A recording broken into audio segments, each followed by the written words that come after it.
কি ফতোয়া? আমরা শিরিক করি না, আমরা পীড়িত করি। ওলি আল্লাহর মাজারে গিয়ে জিয়ারত করলে শিরিকের ফতোয়া দেয়। শিরিক কি তো মাগনা নাকি? রাসূল বলছে আমি আমার উম্মত শিরিক করবে তা নিয়ে আমি টেনশন করি না। শিরিক এত সহজ জিনিস না। 100% মানুষ ধারণ করবে। আল্লাহ কয়জন? এই জন্য আমার নবী, আপনার নবী ওই তায়েফের জমিনে এত পাথর আঘাত খেয়েছেন, নবীর অল বডিটা রক্তে লাল হয়ে গেছে। তখন এটার পাশে একটা মসজিদ, আমি মসজিদের ভিতরে যাইয়া ঢুকলাম।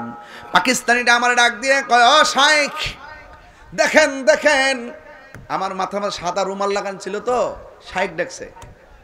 হ্যাঁ, আমি ভিতরে ঢুকলাম। ঢুকার পরে ইশারা করলে এই কোনা দিয়া তাকাইতাম, যাইয়া দিকে অনেক মানুষ মসজিদের কোনার কার্পেটটা তুইলা দেখতেছে, সব দিক দিয়া শুকনা, ওই জায়গাটা একদম ভিজা ভিজা সেতে। আমি জিজ্ঞাসা করলাম এটা ভিজা কেন? কই নবীজি তায়েফের যুবকদের পাথরের আঘাতে রক্তে লাল হইয়া এই মসজিদের কোনার মধ্যে রাসূল সেজদায় পইড়া উম্মতি উম্মতি বইলা যে কেন্দেছেন, আমার নবীর চক্ষু মুবারকের পানি এখনো পর্যন্ত ভাসতেছে। আমি কার্পেটটা তোলার পরে তখন ওরা ভিডিও করতেছে লাইট দিয়ে, কারেন্টের লাইট নাই, মানুষ ভিড় করে দেখতে। সৌদি আরবে অনেক কিছু উড়াই দিছে, মা হালিমার ঘর থেকে শুরু করে সব স্মৃতিগুলা ডিলিট করে দিতেছে। কিন্তু সব ডিলিট করতে পারে আশিকের অন্তর, যারা এক নজরে জায়গা চিন্নাইছে, কিয়ামত পর্যন্ত সেই জায়গাটা আশিকের হৃদয়ে থাকবে। এরপরে দেখলাম সবাই ফ্ল্যাশ লাইট দিয়ে ভিডিও করে। আমি তাদের পাওয়ার ফাঁক দিয়া, যেহেতু পানিটা চুয়াইতেছে, পানি মোবারক চুয়ায়, বালু লেগে আছে, বালু সহকারে হাতটা মেসেজ কইরা আমার মুখের মধ্যে মালিশ করলাম, আর গলার মধ্যে মালিশ কইরা কইলাম, নবী গো, ও নবী গো, আমি বাংলার জমিনে আপনার ক্যানভাসার গিরি করি, অনেকবার আমার গাড়ি ভাঙছে, এরপর মনে ডর লাগে না, শুধু গাড়ি কেন গো নবী, আমি যেন আপনার প্রেমে আমার জীবনটা দিয়ে দিতে পারি, আপনার পক্ষ থেকে একটু নজর করবে। এরপরে আমি হাত দিয়া গলার মধ্যে মেসেজ করলাম। বিশ্বাস করেন কিনা জানি না, এখনো পর্যন্ত আমি 2-3টা মাহফিল করি, আল্লাহ নিয়ামতের মালিক, কিন্তু আমার কাছে কোনো অনুভব লাগে না একটা নিয়ামত যেন আমি পেয়ে গেছি রে বাবা। ওই মুহূর্তে ওই জায়গার ভিতরে আমার আর মন ভরে না। এই মানুষগুলা ভিডিও করে বালুগুলোর উপরে নবীর এই এই এই চোখের পানি মোবারক যখন ভাসতেছে, আমি আমার জিহ্বাটা লাগাইয়া বালু সহকারে চাটতে শুরু করলাম। আল্লাহর কসম করে বলি, জীবনে আমার নাকের মধ্যে কত গ্রাণ লেগেছে, সেই দিনে গ্রাণের মতো আমার নাকে এত সুন্দর গ্রাণ লাগে নাই। আল্লাহর হাবিব একের পর এক স্টিম রুলার। একদিন আল্লাহর হাবিব সিদ্দিক আকবরকে ডাক দেয়া বলে, হে আবু বকর, আমি মনে হয় আর মদিনায় থাকতে পারবো না রে, আমি মনে হয় মক্কায় থাকতে পারবো না, আমি মক্কা থেকে মদিনায় চলে যেতে হবে। এত আঘাত। আমি কিন্তু ঘটনা অনেক বলতে পারতাম, মা হালিমার ঘটনা থেকে দৌড়ে আর মিলাদুন্নবী থেকে দৌড়ে আমি অনেক কথা বলতে পারতাম, বলতাম না কি আমি থাকতে পারতাম না, আমাকে অনেক দূরে যেতে হবে, এই জন্য কেটে দিলাম। একবার নয়, দুইবার নয়, 24,000 বার এসেছে। এরপরে জিবরাইল আলাইহিস সালাম আসমান থেকে যে পাথরের উপরে নামছে, নাইমা উযু করছে, সুবহানাল্লাহ কর না কেন? ওই পাথরটা আমি নিজের হাত দিয়ে হাতায় দিয়েছি মক্কায় যায় তায়েফে। হ্যাঁ, ওই পাথরটা স্পর্শ করে আসছি, আর আমার নবী যে পাথরের মধ্যে হেলান দিয়া বসছেন আর চোখের পানি ফেলে কান্না করেছেন, ওই পাথরটা আমি নিজে যাইয়া দেখে এসেছি। ওই পাথরের ভিতরে আমার নবী পাকের রক্ত মুবারকের দাগ লেগে আছে। সব মানুষ যাইয়া দেখি ভিডিও করতেছে, আমি তখন ভিডিও করি না, আমি তো বাংলার নবীর একজন ক্যানভাসার। পাকিস্তানিরা আমার ফতুয়া দিব না কি দিবা আমি ভাবি না, আমি পাওয়ের ফাঁক দিয়া যাইয়া ওই পাথরটার ভিতরে জিহ্বা দিয়া চাটতে শুরু করে দিয়েছি। পাগল তো পাগলই, কি ফতুয়া? আমরা শিরিক করি না, আমরা পীড়িত করি। ওলি আল্লাহর মাজারে গিয়ে জিয়ারত করলে শিরিকের ফতুয়া দেয়। শিরিক কি তো মাগনা নাকি? রাসূল বলছে আমি আমার উম্মত শিরিক করবে তা নিয়ে আমি টেনশন করি না। শিরিক এত সহজ জিনিস না। 100% মানুষ ধারণ করবে। আল্লাহ কয়জন? এই জন্য আমার নবী আপনার নবী ওই তায়েফের জমিনে এত পাথর আঘাত খেয়েছেন, নবীর অল বডিটা রক্তে লাল হয়ে গেছে। তখন এটার পাশে একটা মসজিদ, আমি মসজিদের ভিতরে যাইয়া ঢুকলাম। পাকিস্তানিটা আমার ডাক দিয়ে কয়, ও শাইখ দেখেন দেখেন, আমার মাথা সাদা রুমাল লাগান ছিল তো, শাইখ ডাকছে। হ্যাঁ, আমি ভিতরে ঢুকলাম, ঢুকার পরে ইশারা করলে এই কোনা দিয়া তাকাইতাম, যাইয়া দিকে অনেক মানুষ মসজিদের কোনার কার্পেটটা তুইলা তুইলা দেখতেছে, সব দিক দিয়া শুকনা, ওই জায়গাটায় একদম ভিজা ভিজা সেতে। আমি জিজ্ঞাসা করলাম এটা ভিজা কেন? কই নবীজি তায়েফের যুবকদের পাথরের আঘাতে রক্তে লাল হইয়া এই মসজিদের কোনার মধ্যে রাসূল সেজদায় পইড়া উম্মতি উম্মতি বইলা যে কেঁদেছেন, আমার নবীর চক্ষু মুবারকের পানি এখনো পর্যন্ত ভাসতেছে। আমি কার্পেটটা তোলার পরে তখন ওরা ভিডিও করতেছে লাইট দিয়ে, কারেন্টের লাইট নাই, মানুষ ভিড় করে দেখতে। সৌদি আরবে অনেক কিছু উড়াই দিছে, মা হালিমার ঘর থেকে শুরু করে সব স্মৃতিগুলা ডিলিট করে দিতেছে। কিন্তু সব ডিলিট করতে পারে আশিকের অন্তর, যারা এক নজরে জায়গা চিন্নাইছে, কিয়ামত পর্যন্ত সেই জায়গাটা আশিকের হৃদয়ে থাকবে। এরপরে দেখলাম সবাই ফ্ল্যাশ লাইট দিয়ে ভিডিও করে। আমি তাদের পাওয়ার ফাঁক দিয়া, যেহেতু পানিটা চুয়াইতেছে, পানি মোবারক চুয়ায়, বালু লেগে আছে, বালু সহকারে হাতটা মেসেজ কইরা আমার মুখের মধ্যে মালিশ করলাম, আর গলার মধ্যে মালিশ কইরা কইলাম, নবী গো, ও নবী গো, আমি বাংলার জমিনে আপনার ক্যানভাসার গিরি করি, অনেকবার আমার গাড়ি ভাঙছে, এরপর মনে ডর লাগে না, শুধু গাড়ি কেন গো নবী, আমি যেন আপনার প্রেমে আমার জীবনটা দিয়ে দিতে পারি, আপনার পক্ষ থেকে একটু নজর করবে। এরপরে আমি হাত দিয়া গলার মধ্যে মেসেজ করলাম। বিশ্বাস করেন কিনা জানি না, এখনো পর্যন্ত আমি 2-3টা মাহফিল করি, আল্লাহ নিয়ামতের মালিক, কিন্তু আমার কাছে কোনো অনুভব লাগে না একটা নিয়ামত যেন আমি পেয়ে গেছি রে বাবা। ওই মুহূর্তে ওই জায়গার ভিতরে আমার আর মন ভরে না। এই মানুষগুলা ভিডিও করে বালুগুলোর উপরে নবীর এই এই এই চোখের পানি মোবারক যখন ভাসতেছে, আমি আমার জিহ্বাটা লাগাইয়া বালু সহকারে চাটতে শুরু করলাম। আল্লাহর কসম করে বলি, জীবনে আমার নাকের মধ্যে কত গ্রাণ লেগেছে, সেই দিনে গ্রাণের মতো আমার নাকে এত সুন্দর গ্রাণ লাগে নাই। আল্লাহর হাবিব একের পর এক স্টিম রুলার। একদিন আল্লাহর হাবিব সিদ্দিক আকবরকে ডাক দেয়া বলে, হে আবু বকর, আমি মনে হয় আর মদিনায় থাকতে পারবো না রে, আমি মনে হয় মক্কায় থাকতে পারবো না, আমি মক্কা থেকে মদিনায় চলে যেতে হবে।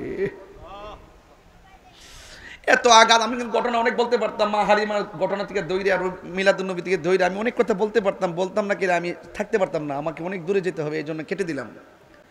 খেয়াল করবেন, আল্লাহর হাবিব বলেন, আবু বকর, আমি মক্কা ছেড়ে চলে যেতে হবে। কোথায় যাবেন? কয়ে মদিনায় যাব। সিদ্দিক আকবরে কথাটা শুনতে দেরি, চোখের পানি ফেলে কাঁদতে দেরি করে নাই। আল্লাহর হাবিবকে সিদ্দিক আকবর ডাক দিয়ে কই, ইয়া রাসূলুল্লাহ, নবী গো, ও মায়ার নবী, কি বলতেছেন আপনি চলে যাবেন? আমার নবী বলে, আবু বকর তুমি কান্দো কেন? আবু বকর সিদ্দিক ডাক দিয়ে কই, নবী গো, আমি আবু বকর 7 দিন না খেলে পেটটা পিঠের সঙ্গে যদিও লেগে যেত, আপনি নবীর চেহারা মুবারক যখন আমি চোখে দেখতাম, আমার 7 দিনের ক্ষুধা দূর হয়ে যেত। উট খাইতে পারে না, দাঁড়ায়, পেটের ক্ষুধায় দাঁড়াইতে পারে না। আপনি নবী উটের উপরে বসলে উট একদম সতেজ হইয়া দাঁড়ায় যাইতো গো নবী।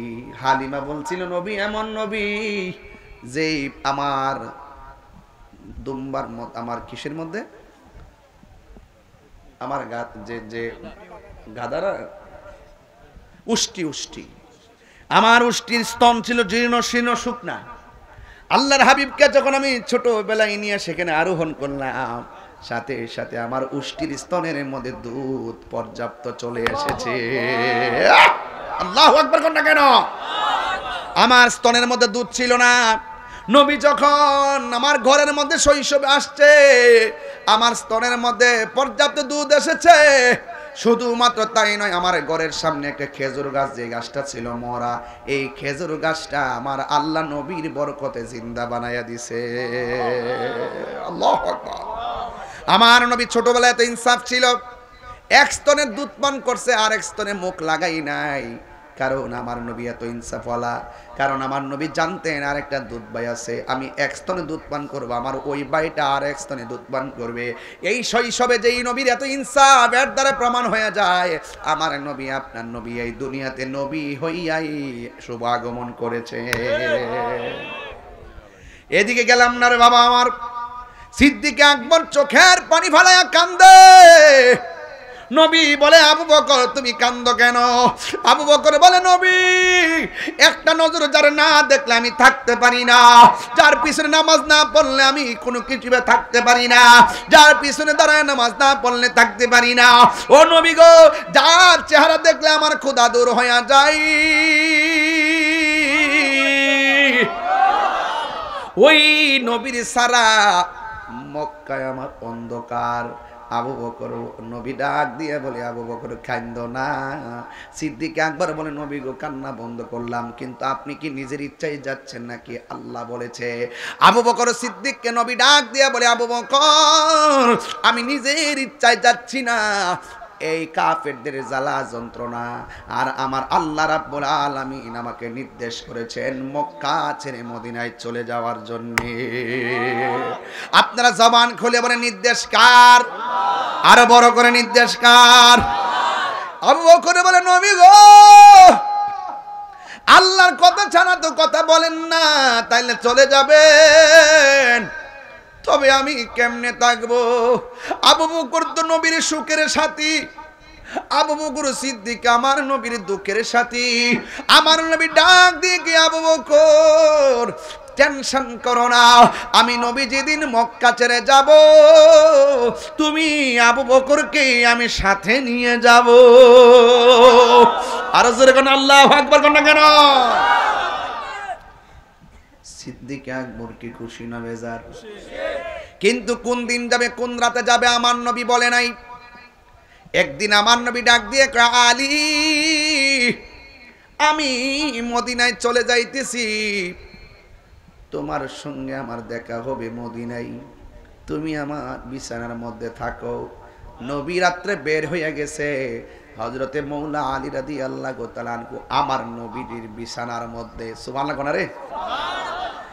আর কাফেররা আয়েশা দেখতেছে আবু বকর সিদ্দিক, সরি মৌলা আলী গায়ের মধ্যে চাদরটা ঢাইকা ঘুমায়া রইছে, তলোয়ারের মাথা দিয়া বলতেছে, নবী কোথায়? কই নবী সামনে দিয়া বের হইছে।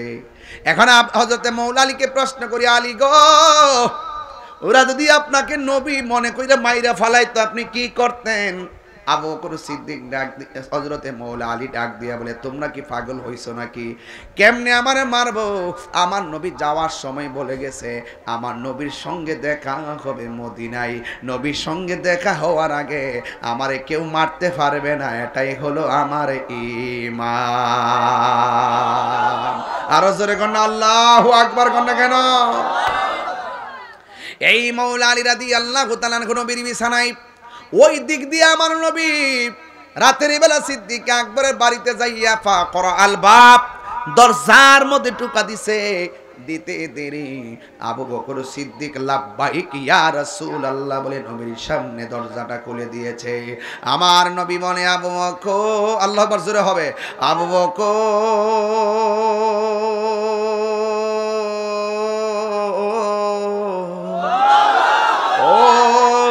আবু বকর আমি যে আজকে রাতের বেলা আসবো তোমাকে তো আমি বলি নাই, তুমি কেমনে দরজাটা খুললা ফালাইলার সাথে সাথে? তুমি কি এত গভীর রাত্রেও ঘুমাও নাই? আল্লাহর হাবিবকে সিদ্দিক আকবর বলে, নবী গো যেই দিন থেকে বলছেন আপনি আমাকে নিয়ে যাবেন, আমি ঘরের মধ্যে দিনেও ঘুমাই নাই, রাতেও ঘুমাই নাই। যদি আপনি দরজায় এসে একটা ডাকের বেশি আমাকে দুইটা ডাক দিতে হয়, আপনি নবী কষ্ট পাবেন। আপনি নবী কষ্ট পেলে আমার আল্লাহ কষ্ট পাবে। আল্লাহ আল্লাহ কষ্ট পেলে আমি আবু বকর গিরি বরবাদ হয়ে যাবে। ইয়া রাসূলুল্লাহ, আপনার ডাকের অপেক্ষার জন্য আমি বিছানার মধ্যে পিঠ লাগাই নাই। জুরি জুরি কি আল্লাহু আকবার বলা যাবে না? আল্লাহু আকবার, এটারে বলে আশিকে রাসূল। কথা বলেন ঠিক কিনা? এটাকে বলে নবীর পাগল, নবীর দিওয়ানা। কথা কোন ঠিক কিনা? এবার আমার নবী বলে, আবু বকর রাত্র হয়ে গেছে, তাড়াতাড়ি চলো, অন্ধকারে বের হয়ে যেতে হবে। যাইতে যাইতে যাইতে যাইতে যাইতে যাইতে অনেক দূর সামনে গেল। সিদ্দিক আকবর ডাক দিয়া বলে, নবী গো, আপনি এবার পিছনে থাকেন, আমি আপনার সামনে থাকবো। এবার ডাক দিয়া বলে, আবু বকর তুমি কেমনে নবীর সামনে থাকার কথা বলতেছো? ইয়া রাসূলুল্লাহ, বিয়াদবি হলে হবে গো নবী। এই সামনের বাড়িটা কাফেরের বাড়ি, ওরা তো আপনারে খুঁজতেছে। যদি তারা দেখে আপনি রাস্তা দিয়ে যাইতেছেন, সামনে দিকে আপনার গায়ের মধ্যে তীর মারতে পারে। ইয়া রাসূলুল্লাহ, আমি আবু বকর আপনার সামনে থাকবো। একটা বুঝি না, দুইটা বুঝি না, পাঁচটা বুঝি না, 10টা বুঝি না, 1000 তীরও যদি আসে, ওই তীরগুলো আমি আবু বকরের বুকের মধ্যে নিয়ে নিব। কিন্তু আপনি রাহমাতুল লিল আলামিনের বদন মোবারকে একটা তীরের আঘাতও লাগতে দিতাম না।